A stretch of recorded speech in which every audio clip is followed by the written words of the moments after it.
If you're willing, I'd like to ask you, Chris Larsen, what is the biggest risk? Yeah, so I think everybody's talking right now, Darren, about interest rates and cash flows, and you can mitigate those. You can lock in interest rates. You can set money as you can increase your reserves that you have out there, and those are all good things for sure. But I think the biggest risk that we face, and we kind of talked about this in an indirect manner, it's people.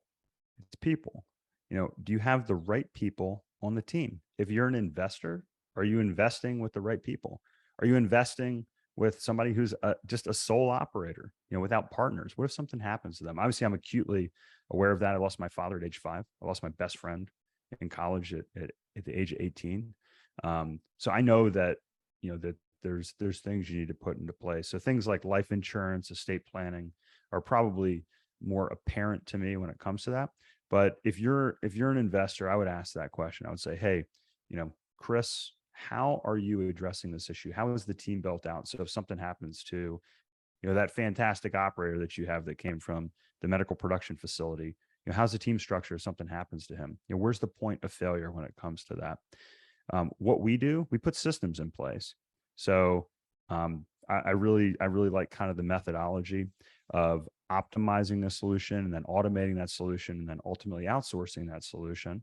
So again, that's optimize, automate, and outsource. And if you do that, that doesn't mean you release control of it, but after I optimize or engineers say iterate, right? You iterate, you get better, and then you figure out how do you automate that. And oftentimes with automation, it's bringing on technologies that may be better than people. So we have certain technologies that we use, like our CRM system, where it automates responses and it's able to check logs, and then it's able to say, okay, did did we check this box for Darren? Yes or no? And then maybe it moves it to an individual so that a human can address that situation. And then finally, that outsource piece. If you can automate something and then outsource it, that means that if something happens to me, then my partner or one of our employees can address that situation. And I think that's really important because it handles two situations. One, immediate downside risk, Darren, but it also reduces your upside risk.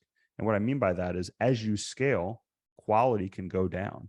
So how can you scale a business but increase the quality and increase the benefits that you get from scaling? And I think that is really, talking about the risk, but also talking about how you can use that as a competitive advantage as well.